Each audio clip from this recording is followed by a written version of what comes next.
Good afternoon. My name is Guthrie. I'm a guitar player and songwriter, among other things.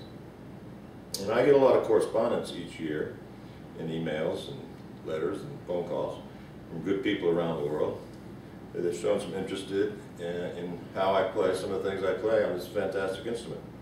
And I thought maybe rather than sit in my living room and record a bunch of new songs, I would put together a short series of finger picking lessons, basically the same thing I learned when I started out 48 years ago, that might help you with your journey with this wonderful instrument. There's nothing magical about it. It just takes a little practice, and kind of knowing what to practice helps. So this is a 6-string.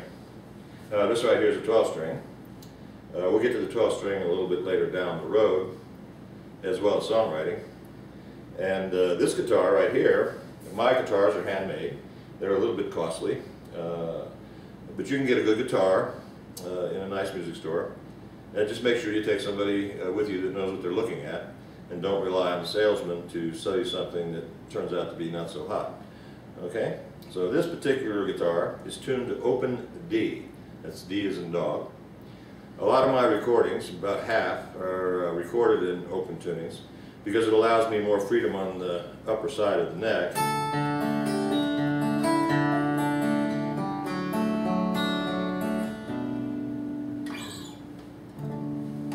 And you can't do that in regular tuning. No matter who tells you you can, you can't. If I can't do it, they can't do it. So rather than play a lot in regular tuning, the little standard G, C, and D stuff, I choose open tunings because you can do all the same things. It just gives you a little bit more freedom, and it sounds a little bit better in a lot of cases. Okay, now this guitar is tuned to open D, and this is what open D sounds like.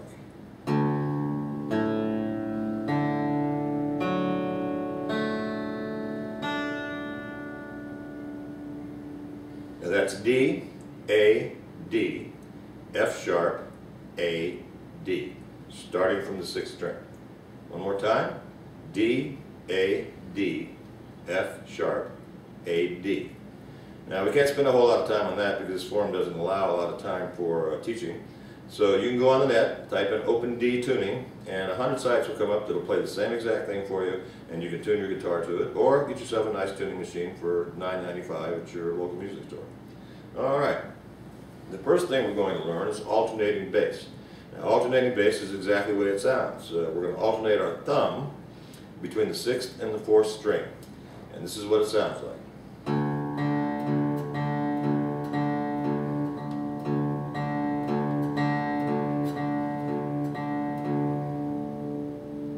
It's very monotonous. It's very boring. It'll drive your family crazy. So find a nice quiet room, and in 10 or 15 minutes, maybe 20, most an hour, you'll have it figured out. It's not that complicated. And once you get that down, then you can try this. Now we're going to go from the 6th to the 5th now. So it's 6-4, and we're going to add the 5th string in, and it sounds like this.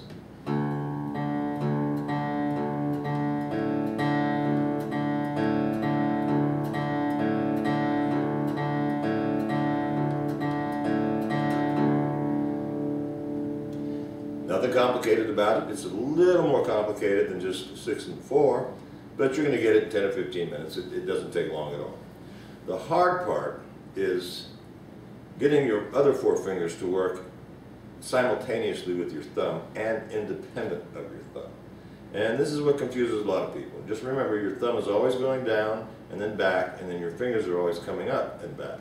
And that's what confuses most people, but it's not really that complicated. And the quickest way to learn it is to start out with your alternating bass, and then we're going to do what we call a pinch.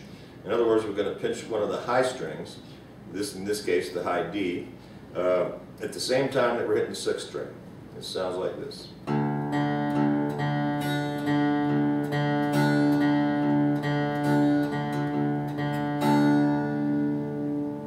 And now we're going to take it one step further. Now we're going to hit the 6 and the 4, and we're not only going to hit the high D string, but we're going to hit the high A string at the same time. And I'm going to hit the high D with my middle finger, and I'm going to hit the high A with my index finger. It sounds like this.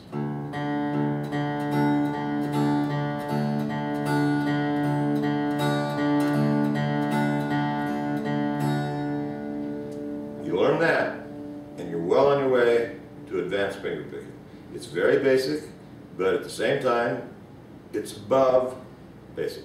You're going to figure out that once you learn those 4 little simple things, that the rest of the world is open to you.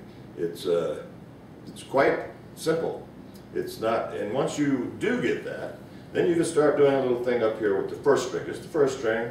You start maybe on the 4th fret, pinch it.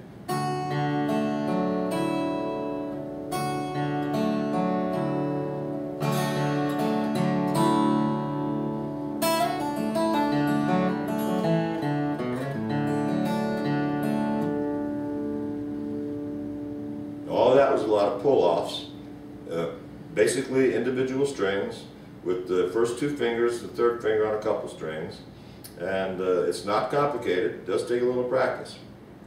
And one thing that's really good to practice to get your fingers working independently is to figure out a little puzzle for yourself, just a little sequence of notes that you're all doing with several fingers, including your thumb. And it sounds something like this. This is the one that I practice occasionally.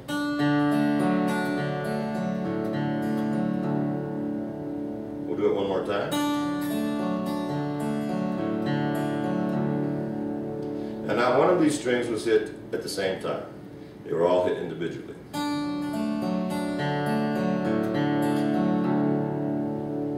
So you can figure out your own little puzzle. It's not complicated. And if you practice that all the time, your fingers will sooner or later get together with your mind, and your fingers will be working together. So then you get into the left hand again, as I was speaking about earlier. Just try practicing up here.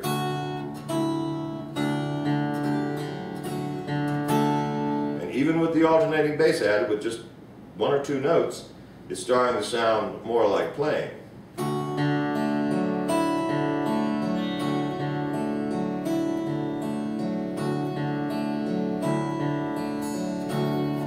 Now all I'm doing is alternating the bass between the 6 and the 4, hitting the 4 and the 2 and the 4 and the 2 fret on the high D string, and throwing in the high A and the F sharp at the same time, rolling it off. And it's not complicated.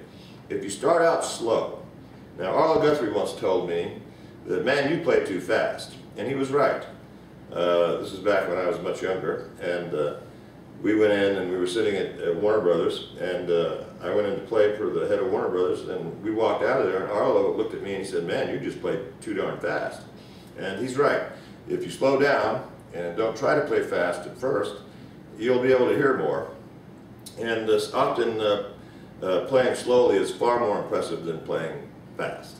At least that's what Arlo thinks. And I happen to agree with him. So, I guess that's what we'll end with today. That's plenty, by the way, to learn. You learn that in a month, and boy, you're going to be well on your way to being an excellent finger picker. It doesn't take much, it just takes practice. Now remember that fame does not make you a good guitar player. Practice does. The more you practice, the better you're going to get. Worry about fame later if that's what you're concerned with. I was never really concerned with it, and who cares? That and a bus ticket will get you into town. Being a good guitar player just works all kinds of miracles for you. So we'll end it at that. I certainly hope you learned a little bit. I know it's boring, but we're going to work more on some more complicated stuff in the next lesson next month. And thank you very much, and I hope you really enjoy this thing as much as I do.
Thank you very much.